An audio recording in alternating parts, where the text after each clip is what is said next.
Bulldozer चला दिया गया है, उसे बुलडोजर चला के उस झुग्गियों को हटा दिया गया है, घर को तोड़ दिया गया, एक एक ईंट को तोड़ दिया गया, जिसे बनाने में उन्होंने ना जाने कितनी रातें ऐसे ही निकाल दी थी जाग के। लेकिन कोर्ट ने यह भी कहा था कि उनके लिए मकान बना दिया जाए 5 किलोमीटर के रेंज में।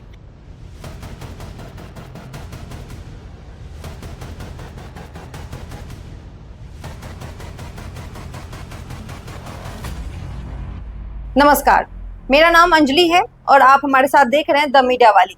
दोस्तों, जब दिल्ली का चुनाव था तो दिल्ली के चुनाव में हम कई जगह गए थे, कई विधानसभा गए थे और वहां के सड़कों का हाल, वहां पे गंदगी, सफाई, नाले, बिजली और पानी, इन सभी समस्याओं पे हमने आपको दिखाया था कि किसी भी विधानसभा में ये जो मूलभूत चीजें हैं उसका क्या हाल है।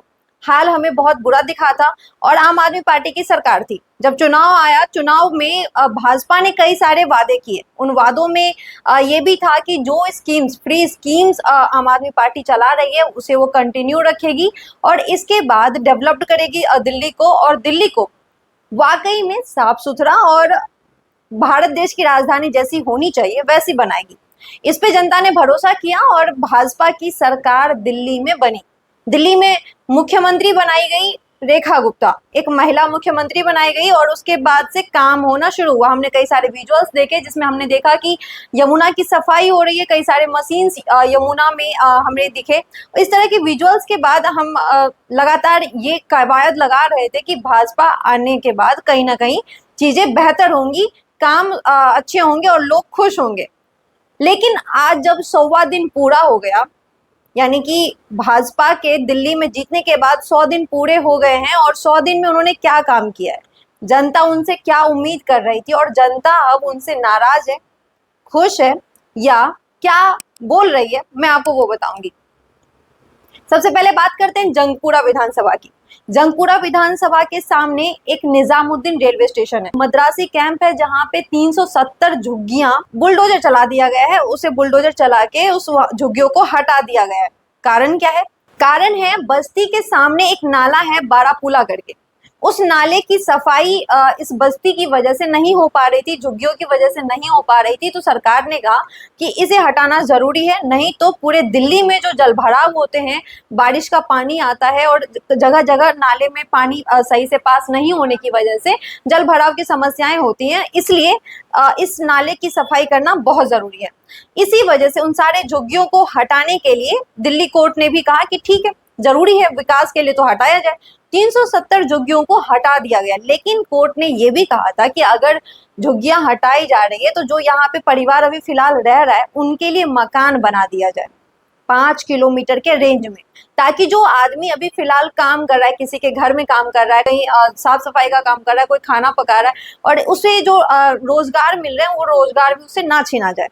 लेकिन वास्तविकता में क्या हुआ, मैं आपको अब वो बताती हूँ। वास्तविकता में ये होता है कि 370 झुग्गियों को हटा तो दिया जाता है, उन जो 50-60 साल से रह रहे थे उनके घरों को तोड़ दिया जाता है, लेकिन जो लिस्ट में नाम आता है कि किन किन लोगों को मकान मिलेगा, उन 370 लोगों में से 189 लोगों का नाम शामिल किया गया लिस्ट में कि इन लोगों को मकान में रहने को मिलेगा। लेकिन उन 189 लोगों का चूंकि कागजी कार्रवाई पूरी तरीके से नहीं हो पाया, तो उनमें मात्र 26 लोगों का पूरा हुआ और 26 लोगों को उस घर में एंट्री मिली। अब घर में एंट्री तो मिल गई, घर में एंट्री मिलने के बाद पता चला घर में ना तो उस मकान में ना तो बिजली है ना पानी है। दूसरी चीज, उस मकान के जो आसपास है ना ही वहां पे कोई रोजगार का स्रोत है। जहां पे ये लोग पहले रह रहे थे, यानी मद्रासी बस्ती में, यहाँ से लगभग वो 50 से 60 किलोमीटर की दूरी पर एक नरेला जगह है, वहां पर ये मौजूद है मकान। अब आप ये समझिए कि जो आदमी किसी के घर में खाना पका रहा है, किसी के यहाँ सफाई करने जा रहा है, उनका जो रोजगार का तरीका है वो खत्म हो जाएगा। 50 से 60 किलोमीटर कोई भी रोजाना आके साफ सफाई नहीं करने वाला है और नहीं हो सकता, ये संभव ही नहीं है। तो इस तरह से उसकी रोजगार भी गई, उसका घर भी गया और वो सारे लोग जो इनमें 370 में से सिर्फ 26 लोगों के साथ ये है और बाकी जो यहाँ पे बचते हैं वो बेघर हो चुके होते हैं।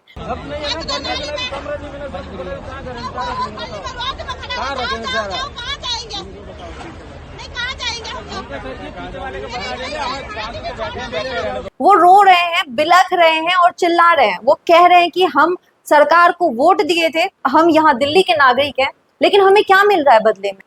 अब मेरा भी एक सवाल है इन सब में कि भाई विकास करना सही है, डेवलपमेंट हर कोई कह रहा है, मैं भी कहती हूँ डेवलपमेंट जरूरी है भाई। देश को विकास देश में विकास नहीं होगा तो चीजें आगे नहीं बढ़ेंगी। तो विकास के लिए झुग्गी झोपड़ी तोड़ना पड़े तोड़िए, कोई दिक्कत नहीं, लेकिन उसके बदले में आप उन्हें घर तो दीजिए। और घर कहाँ दे रहे हैं? वहां जहाँ पे वो उनका रोजगार खत्म हो जाएगा, वो खाएंगे क्या, पिएंगे क्या, आप खुद सोच के देखिए। अब वो कह रहे हैं कि हम जब उन्हें वोट चाहिए था वो बार बार हमारे पास आते थे, लेकिन अब कोई नहीं आ रहा। मीडिया वाले उनके पास पहुंच रहे हैं, उनके घर को टूटता हुआ दिखा रहे हैं, उनके घर को तोड़ा जा रहा है जहां पे वो पिछले 50-60 साल से रह रहे थे। अपना रोना हंसना सब कुछ वहीं कर रहे थे, अपना पूरा जीवन, लगभग आधा जीवन उन्होंने वहीं बिताया छोटे छोटे बच्चे के साथ। अब वो लोग घर से बेघर हो चुके हैं, उनके कपड़े उनके सामान फेंक दिए गए हैं, उनके घर को तोड़ दिया गया, एक एक ईंट को तोड़ दिया गया, जिसे बनाने में उन्होंने ना जाने कितनी रातें ऐसे ही निकाल दी थी जाग के। और आज वो लोग घर से बेघर हो चुके हैं। डेवलपमेंट के नाम पे ये सारी चीजें हो रही हैं। सरकार आंख बंद करके सो रही है। और ये सिर्फ जंगपुरा की कहानी नहीं है, ये सेम चीज ओखला में भी होने वाला है। ओखला विधानसभा में भी ऐसे कई सारे झुग्गी झोपड़ी हैं जिन्हें नोटिस दे दिया गया है। दिल्ली में अगर आप बात करेंगे तो आधे से ज्यादा लोग झुग्गी झोपड़ी में रहने वाले हैं। वो सरकार को वोट देते हैं, वो यहाँ पे चुनाव में भाग लेते हैं और खुद को दिल्ली के नागरिक भी बताते हैं। अगर उन झुग्गी झोपड़ी को तोड़ दिया जाए तो वो लोग कहाँ जाएंगे? सरकार की जिम्मेदारी नहीं बनती कि उनके लिए रहने का ठिकाना तय किया जाए, उनके रोजगार का स्रोत तय किया जाए? क्या सरकार की ये जिम्मेदारी नहीं बनती कि जिस तरह से वो दावा करती है अब जीडीपी हमारे देश का चौथे नंबर पे पहुंच गया, हम सशक्त बन रहे हैं, हम आर्थिक रूप से बहुत मजबूत बन रहे हैं।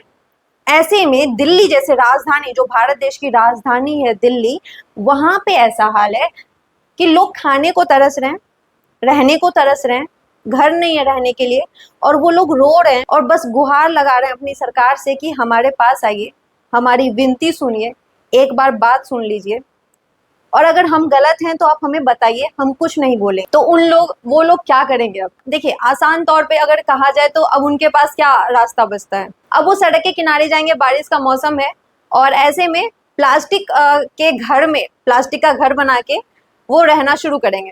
फिर सरकार आएंगी और सरकार कहेंगी कि आप इंक्रोचमेंट कर रहे हैं, और फिर उसे हटा दिया जाएगा। फिर वो कहीं और जाएंगे, किसी पुल के नीचे आपको वो मिलेंगे कि वहां पे कई सारे लोग झुग्गी बना के रह रहे हैं।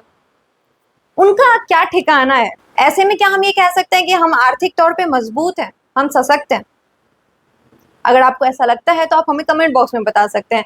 कोई आपकी राय है, विचार है कि ऐसे लोगों के लिए क्या किया जाए, सरकार क्या कर सकती है, या फिर केंद्र में बैठी सरकार क्या कर सकती है, या विपक्ष क्या कर सकता है, या फिर हम जैसे लोग क्या कर सकते हैं? आप कमेंट में जरूर बताइए। धन्यवाद।